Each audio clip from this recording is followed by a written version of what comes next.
ये जो heat stroke की वजह से तेलंगाना में तकरीबन 12 से 14 अफराद की जानें चली गई। Global warming, climate change, heat wave के रीजंस क्या है? आप झाड़ पौधे खत्म कर देंगे, आप झाड़ा काट देंगे, जो तालाब है, जो नेचुरल जो वाटर बॉडीज होती है उस पे आप ढाप देंगे, उस पे कब्जा करके तालाबों को बुझा देंगे, तो जाहिर सी बात है हीट वेव तो इंक्रीज होगी। उसके अलावा जो आप हम देखते हैं कि सिग्नल पर जो लोग खड़े होते हैं जी, वो भी काफ़ी ख़तरनाक सिचुएशन होती है। एक तो हीट वेव्स, ऊपर से जो धूप का मसला है। दूसरा, अगर बस स्टैंड पर कोई लोग खड़े हैं तो वहाँ पर बराबर शेल्टर्स नहीं देखे गए, कोई साया नहीं है। आप अर्बन फार्मिंग भी कर सकते हैं। आप टेरेस पे जो है टोमेटोज, ब्रिंजल्स, ये बैगन, ये सब तरकारियां भी उगा सकते हैं। उसका भी जो है गवर्नमेंट इनिशिएटिव ली है।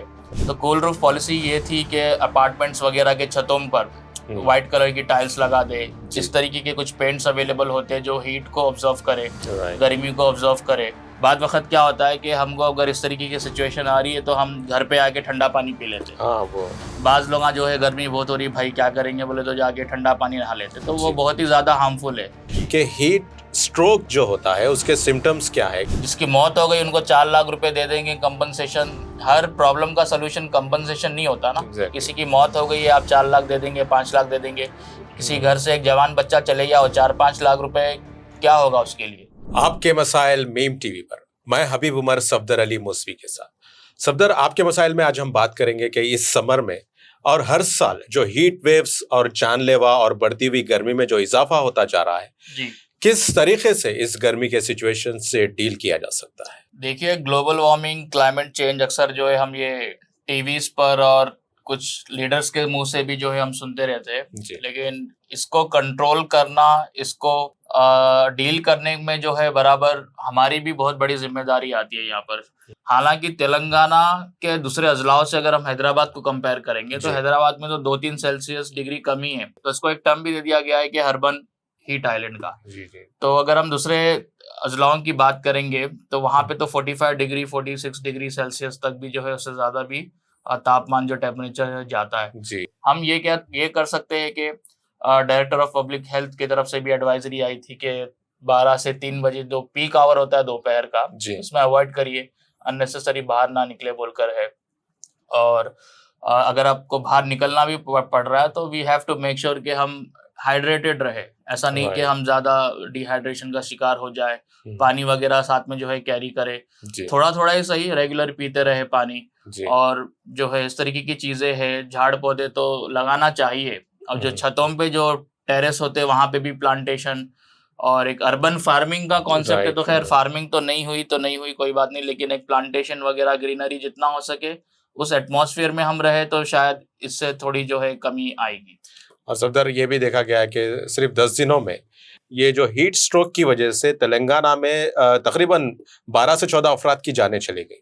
और खास बात यह है कि उनमें कम उम्र और नौजवान की तादाद ज्यादा थी। तो तेलंगाना हुकूमत इस चीज को लेकर कितनी फिक्रमंद है?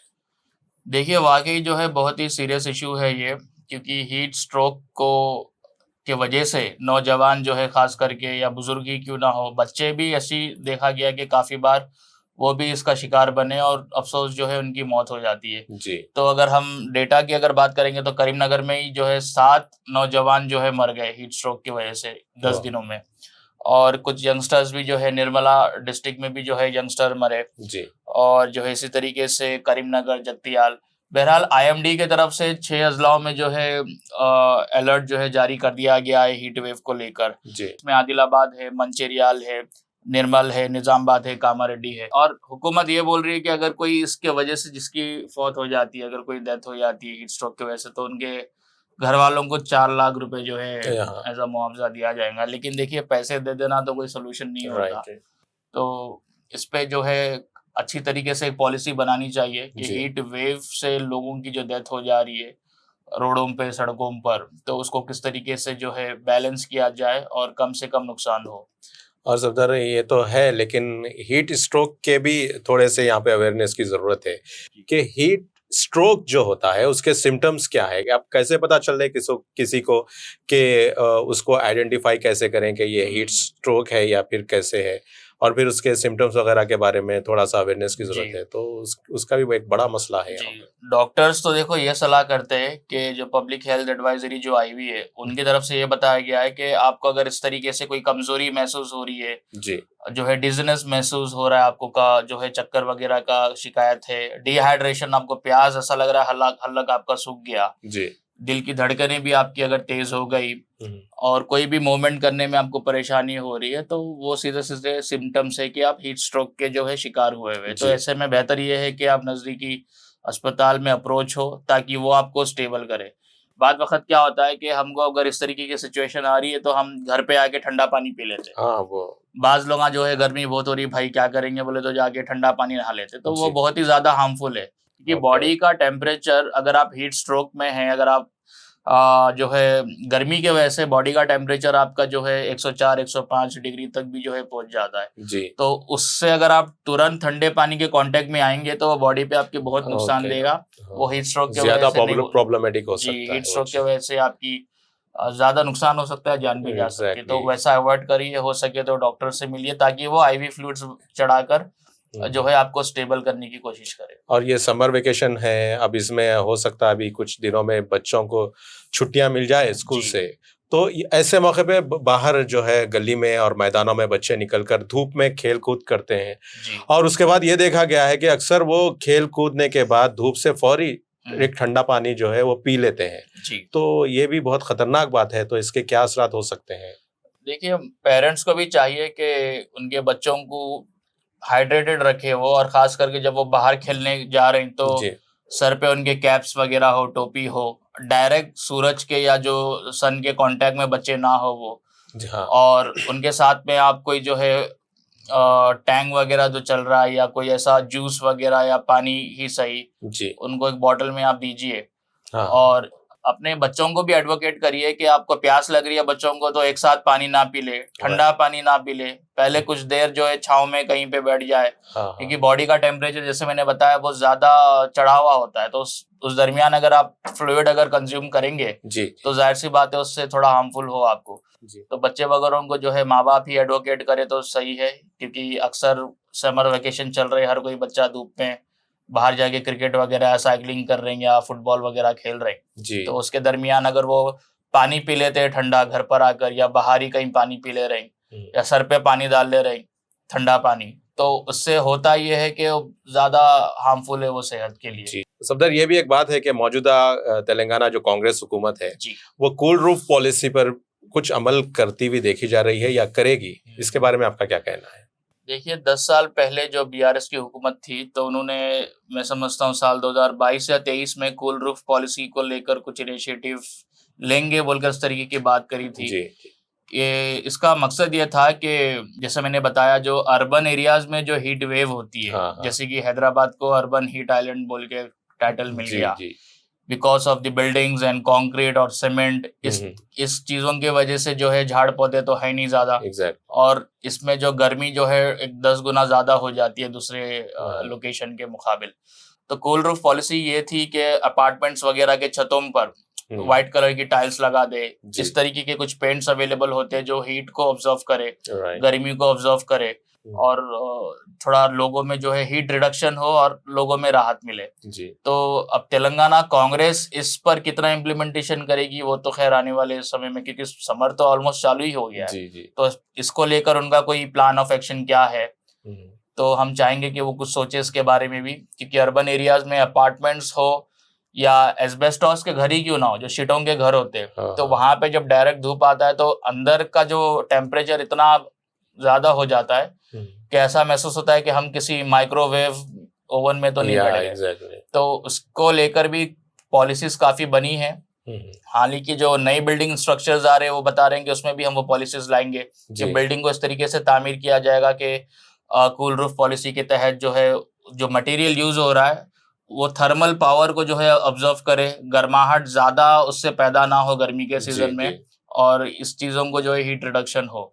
हाँ, तो सफदर, ये भी एक देखा गया है मसला कि लोग कुदरत से काफी दूर होते चले जा रहे हैं। यानी हम देखते थे बचपन में कि मकान काफी बड़े होते थे, लेकिन छोटे मकान होते थे और आंगन होता था, वहाँ पर दरख्त होते थे। लेकिन आजकल ना मकान के अंदर दरख्त है, ना मकान के बाहर है, ना गली में है, ना सड़कों पर है। जी बहुत सारे ऐसे कई मसाइल हैं। तो इसका अवेयरनेस और कुदरत से करीब होने के लिए लोगों में कैसा जो है उनके पास प्लान होना चाहिए? देखिए, गवर्नमेंट तो काफी इनिशिएटिव्स लेती है कि पब्लिक अवेयरनेस करे। जैसे कि मैंने बताया कि चाहे वो डायरेक्टर हेल्थ पब्लिक एडवाइजरी का बोर्ड हो या फिर जो है डिजास्टर रिस्पांस फोर्स के साथ ही तेलंगाना हुकूमत ये बोलती है कि हम इस तरीके के पब्लिक अवेयरनेस ड्राइव करते हैं कि हीट को लेकर किस तरीके से आप डील करें, प्लांटेशन का जरूरी क्यों है, ग्रीनरी जरूरी क्यों है। अब बीआरएस के टाइम पे जो हरिता हरम था जी। तो प्रोजेक्ट का मकसद यही था कि प्लांटेशन लगाए, ग्रीनरी जो है ज्यादा लगाए। तो इस तरीके के प्रोजेक्ट्स होना चाहिए। और एटलीस्ट जो घरों में रह रहे हैं आप, तो आपके घरों में पेड़ पौधे लगाइए आप जी। छत पर जो है टेरेस, काफी अपार्टमेंट्स हर जगह बने हुए, तो अपार्टमेंट्स को आप खुला मत छोड़िए, ऊपर का जो टेरेस है तो उस टेरेस को आप यूटिलाइज करिए। आप अर्बन फार्मिंग भी कर सकते हैं। आप टेरेस पे जो है टोमेटोज, ब्रिंजल्स, ये बैगन, ये सब तरकारियां भी उगा सकते हैं। उसका भी जो है गवर्नमेंट इनिशिएटिव ली है। ओके। अगर हम हॉर्टिकल्चर डिपार्टमेंट की बात करेंगे तो तेलंगाना हॉर्टिकल्चर डिपार्टमेंट इस तरीके के कोर्सेज भी सिखाते हैं। वो लोग जो है 100 डे का ट्रेनिंग्स भी करते हैं, 100 डेज का। बहुत ही मिनिमल फीस, मैं समझता हूँ 100-200 रुपए देके आपको आपके खुद के टेरेस पे आप किस तरीके से वेजिटेशन उगा सकते हैं। एक खेती बाड़ी अर्बन फार्मिंग का कॉन्सेप्ट है। क्या ऐसे मसाइल में सफदर जिम्मेदारी नहीं है कि एमपी से लेकर लोकल गली के लीडर तक की क्या जिम्मेदारी हो सकती है? वो तो अवेयरनेस करना चाहिए। जैसे मैंने बताया, ये जो अजलाओं में जो मौत हो गई है, आदिलाबाद में मौत हुई है, निजामाबाद में जो है मौत हो गई है, तो उनको तो सोचना चाहिए कि आप ही के लोकसभा कॉन्स्टिट्यूंसी के 7 लोग मर जा रहे हैं, कहीं पे 2-4 लोग जवान लोग मर जा रहे हैं जी। तो आप इसको किस तरीके से आप रोकेंगे, सिचुएशन को कैसा आप डील करेंगे? आप जाइए, उनको मिलिए, अवेयरनेस जो है दिलाइए। जिसकी मौत हो गई उनको 4 लाख रुपए दे देंगे कंपनसेशन। हर प्रॉब्लम का सोल्यूशन कंपनसेशन नहीं होता ना। किसी की मौत हो गई है, आप 4 लाख दे देंगे, 5 लाख दे देंगे। किसी घर से एक जवान बच्चा चले गया और 4-5 लाख रुपए क्या होगा उसके लिए? तो चाहिए कि आप जितनी हो सकी पब्लिक के बीच में जाइए और लोगों में अवेयरनेस क्रिएट करिए। डिपार्टमेंट है मुख्तलिफ, उनको लेकर बस्तियों में जाइए और इस हीट को किस तरीके से जो है डील किया जाए।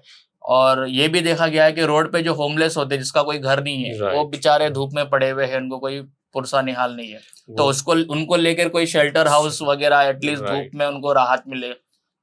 तो वो भी है। फिर उसके अलावा जो हम देखते हैं कि सिग्नल पर जो लोग खड़े होते हैं जी, वो भी काफी खतरनाक सिचुएशन होती है। एक तो हीट वेव्स, ऊपर से जो धूप का मसला है। दूसरा, अगर बस स्टैंड पर कोई लोग खड़े हैं तो वहां पर बराबर शेल्टर्स नहीं देखे गए, कोई साया नहीं है, बिल्कुल चटियल मैदान जैसा माहौल है। ऐसे में धूप में लोग खड़े हैं, बसेस का इंतजार कर रहे हैं, तो उनके लिए भी ये खतरनाक सिचुएशन हो सकती है। तो इसके लिए क्या प्लान है गवर्नमेंट? देखना चाहिए। काफी नेबरिंग स्टेट की अगर हम बात करें, चाहे वो कर्नाटका हो या फिर बेंगलोर में भी काफी, बेंगलोर की भी अगर हम बात करें जी, आंध्र प्रदेश में भी काफी इलाके ऐसे हैं जो धूप के टाइम पर जो बस स्टॉप्स होते हैं तो वहां पे कुछ शेल्टर लोग ने एक्सटेंड करा जी, ताकि लोग वो साए के नीचे खड़े रहे। वहां पे पानी का बंदोबस्त होता है। तो एटलीस्ट ये जो ट्रैफिक सिग्नल्स होते हैं या जो बस स्टॉप्स है, खैर ओल्ड सिटी पुराने शहर में तो गिनती के पता नहीं कितने बस स्टॉप्स है जी, लेकिन जो लोग धूप में खड़े रहते हैं उनके नीचे, उनके सरों के ऊपर कोई साया होना चाहिए, कोई एक शेल्टर होना चाहिए, पानी का इंतजाम होना चाहिए। वहां पर कोई बुजुर्ग है, कोई औरतें हैं, और लोगों को बैठने वहां पे बेंचेस भी नहीं है, तो इस किस्म की एडजस्टमेंट जो है सहूलतें मिलनी चाहिए। और ट्रैफिक में देखिए, आप जो बाइक्स वगैरह पे जो ट्रैवल करते हैं, अब जो सिग्नल में आप देखिए, एक सिग्नल 2-2, 3-3 मिनट का, 5-5 मिनट भी लोग जो है एक एक सिग्नल पे खड़े हुए होते हैं जी। तो काफी दूसरे स्टेट्स में जो है इस तरीके की सहूलतें दी गई है कि वो सिग्नल के साए में जो है ऊपर शेल्टर वगैरह एक टेम्पररी दिया हुआ है ताकि जो बाइकर्स है उनको डायरेक्ट धूप ना लगे जी। तो एक शेल्टर, एक टेम्पररी शेल्टर जो सिग्नल जो जहाँ होते हैं वहां पे वो भी लगाया गया है। और प्लांटेशन जो है करिए, वेजिटेशन जो है लगाइए। ग्रीनरी इम्पोर्टेंस क्यों है, एक ग्रीन लंग स्पेस की जरूरत क्यों है। तो इस तरीके के अवेयरनेस ड्राइव्स ओल्ड सिटी पुराने शहर में शायद नहीं हुए। यानी हमको पैदल चलने के लिए भी काफी परेशानी है। अगर कोई सौदा सलूक लेने के लिए भी घर से निकलता है तो आने तक उसकी हालत काफी खराब हो जाती है कि हमारे मोहल्ले और गलियां भी इतने खतरनाक जो है चटियल मैदान बने हुए हैं। तो इनका भी ख्याल होना चाहिए। बराबर होना चाहिए। एक और स्पीच मुझे याद है, जनाब लोकसभा हैदराबाद एमपी असदुद्दीन ओवैसी साहब ने ये भी कहा था पार्लियामेंट में, he was very concern about global warming, climate change, heat wave के बारे में वो बात कर रहे थे। तो हैदराबाद लोकसभा में भी असदुद्दीन ओवैसी साहब से गुजारिश है कि आप कुछ एक एग्जाम्पल सेट करिए, आप यहाँ पर भी कुछ एक इनिशिएटिव लीजिए जी, क्योंकि global warming, climate change, heat wave के रीजंस क्या है?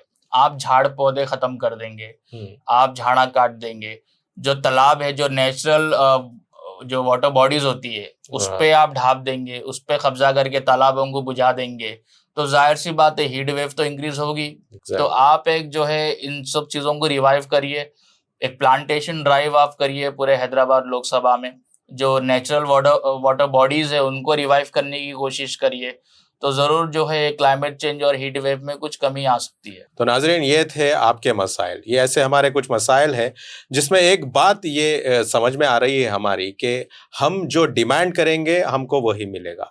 यानी वो मुहावरे को आप कामयाब होने मत दें कि जैसी प्रजा वैसा राजा, कि हमको यहाँ पर सांस लेना है, हमारी सफाई सुथराई का ख्याल रखना है, और हमारे ऊपर जिस तरीके से कुदरत को ख़त्म किया जा रहा है हमारे माहौल से, उसको फिर से वापस लाना है। तो इसका ख्याल रखना हमारी जिम्मेदारी है। ये अवेयरनेस क्रिएट करना ज़रूरी है, ग्रीनरी ज़रूरी है, और फिर पानी जाने के लिए रास्ता ज़रूरी है, और फिर साफ़ सुथराई भी ज़रूरी है।